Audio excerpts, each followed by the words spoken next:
friends, my name is Shayla and today I am here to wrap up the rest of my reading for the month of December 2019. I don't have too many in the second half of December as my reading slowed down significantly, which is kind of what I'm hoping to achieve in 2020. So I'm okay with the pace that I read things. I didn't get quite all the things read that I wanted to by the end of the year, but that's okay. They're just gonna float over to January and we will go from there. So let's just go ahead and dive right in. There are 4 volumes of manga here and then 3 books. So I'm gonna go ahead and do the manga first. If you're here just for the books, I will leave the timestamp here for you, but I hope you guys will check out all of these because I thoroughly enjoyed these reads. So first up, we have the first volume / part 1 of Cheese Sweet Home. Now, Cheese Sweet Home is a slice of life about the life of a cat. Now, if you're expecting big plot points or anything like that, you will be greatly disappointed because this is just fluffy, cute cat shenanigans and it makes my heart so entirely happy. Like, I cannot even tell you how happy this particular volume of manga made me. Just reading about all of Chee's silly shenanigans made my heart so happy. I am a cat mom, as you guys know, so this is one of those things where it just touched my soul in the right way. This is not going to be for everybody because it is just the life of a cat with its owners. So it's plain, it's simple, and sometimes that's just what I want in a manga. So this definitely fit the bill and I thoroughly enjoyed it. Next up, we have a new series from this month or this year, and that is Don't Toy With Me, Miss Nagatoro. Nagatoro, I think is how you say it, by Nanashi. And in this, we're following 2 high school teens, a boy and a girl, relatively speaking, and this boy is shy and quiet and mostly hangs out in the library. But Miss Nagatoro here is a year younger than him, and she's got a crush on him, but she has a very funny way of showing it, i.e. she tends to pick on him a bit. So in this one, I have very mixed feelings.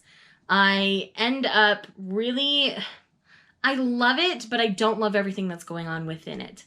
I think we are past the point in the year of 2019 where the bullying should have gone the directions that it did, or the picking on, as you could say, from Miss Nagatoro. And so I'm giving this one 3 stars, just right in the middle, because there are parts of this that I do genuinely like and enjoy, but I feel like the way she's picking on him is just a little dated, I think, for a manga that's coming out in 2019. So those are my thoughts. I mean, we do tend to get these a couple of years late, but even for a couple of years ago, I think the teasing / bullying is a little steep. So know that going into this one. So if that's a trope you don't like, definitely steer clear. But I think for the most part, you know, the art is pretty cute. There's nothing too crazy going on in it. It's not overly sexualized, really, to me at least. And I'm pretty sensitive to that. So definitely give this one a try, but know that there is that teasing / bullying aspect to it. So, all right, these next 2 are technically January releases. They will be in my releases on my radar video as well, but I did end up reading them in the month of December, so I wanted to share them with you. The first being An Incurable Case of Love Volume 2, which comes out a week from today. This is fantastic. I feel like with where Volume 1 left off, this picked up perfectly. The way their friendship / relationship is growing feels very organic to me. It feels realistic, and so it's nice because nothing feels forced. And when a relationship feels forced in a manga, like, it always just comes across weird, but this feels just so effortless and lovely, and I really thoroughly enjoy this. Definitely check out An Incurable Case of Love. In this series, we are essentially following a woman who, as a teenager, like in her senior year of high school, sees this doctor rescue her grandmother, or this old woman. I forget if it's her grandmother or an old woman, but an older woman on the street. He was handsome, of course, and she greatly admired this. So she spends the next 5 years striving to become a nurse to work near this young doctor. And our young doctor is this man, and he obviously doesn't remember her at all and is kind of rough around the edges, but he's really a teddy bear and I love him a lot.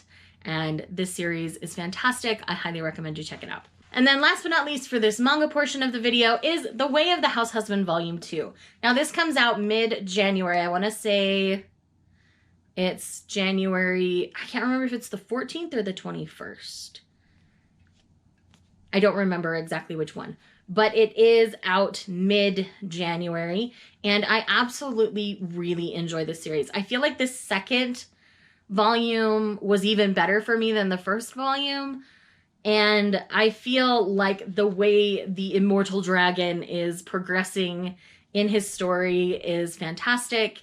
I mean, we get to actually meet his in-laws in this particular volume, and we get to see him go and do, you know, like jazzercise and yoga. Like, it's hilarious. It is so funny, guys. Like, if you have been sitting on this series because you were worried about the Yakuza side of it, this is a retired Yakuza. So you see people come and like find him grocery shopping, and now he's gotten this former Yakuza member to apprentice under him on how to be a good house husband. And it's hilarious. It's so funny. Highly recommend checking out the series. We do see more of his wife in this volume as well, and I think that adds to the story a lot.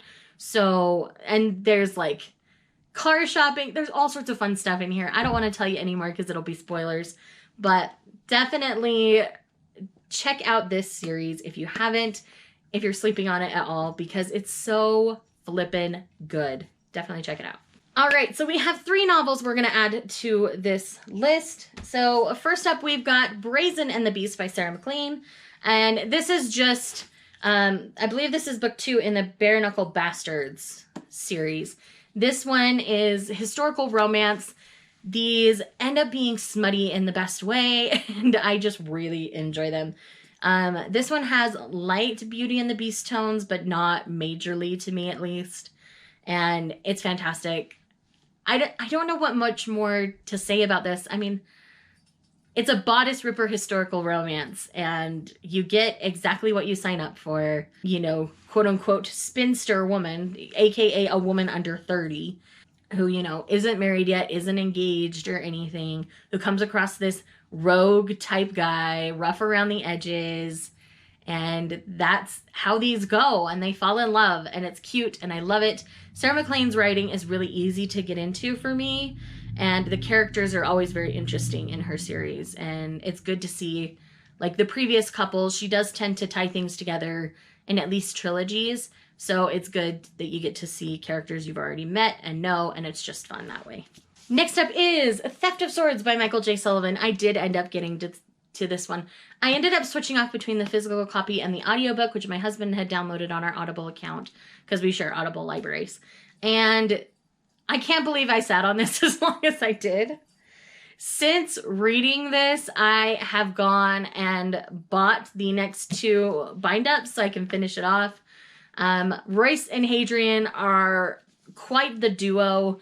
I really enjoy their dynamic. They tend to really just give me those swashbuckling pirates almost kind of vibes.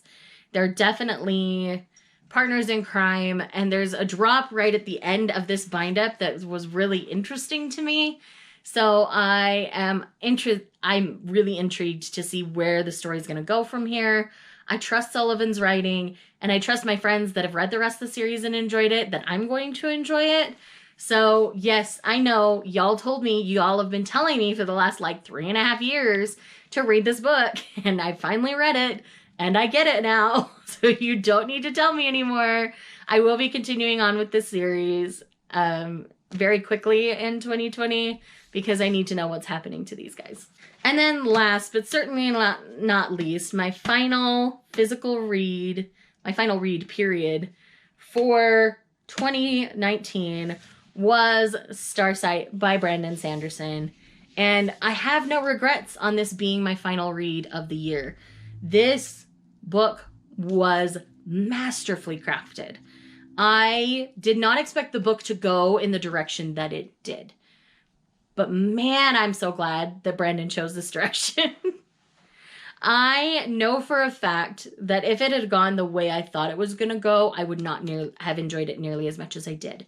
So Obviously, this is book 2 in a series, so I can't tell you too much about it other than I loved it. My mind is blown. This ends on a cliffhanger, and we don't get the next book for 2 years. So if you are somebody who doesn't like sitting on a cliffhanger, hold off on reading it.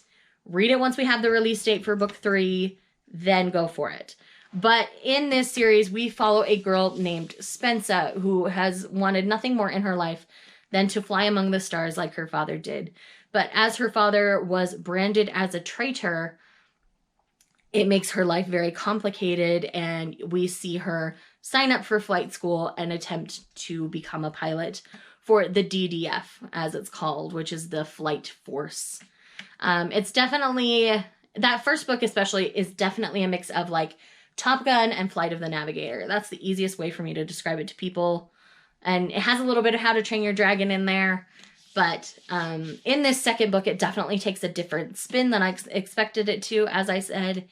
And it pushes Spensa, our main character, further than I expected Brandon to push her so early in the series. It was fantastic for me. It was so good. I highly recommend checking out the series. This is a series that I think can be pretty universally read, because the sci-fi, though it's detailed, it's not hard to grasp. So that's what I love about Sanderson's writing typically, is he'll give you a lot of details for any of, like in his fantasies, in his magic systems, or in this universe. He gives you a lot of details, but they're easy enough to grasp that you don't feel like you're grasping at straws to understand everything that's going on. So definitely check out this one if you haven't. And yes, it's such a good series. This made a particular list for this year, and you guys will be seeing that very soon. So friends, that is it for the rest of my reading in 2019. I am really happy with all the things that I got read. I did do a reaction vlog for Starsight, so I will leave that linked once it's uploaded. I'm not sure if this is going to go up or that's going to go up first, but they're both done, so whichever one gets uploaded first, I will leave it linked when it's uploaded, and I will talk to you guys in the next one. If you're new here, hi, welcome. I would love it if you would subscribe and click the little bell so you know when to come hang out with me. And I would also, as always, I love it when you guys like and comment. This is YouTube. You guys definitely know what to do. I will see you guys in the next one. Bye.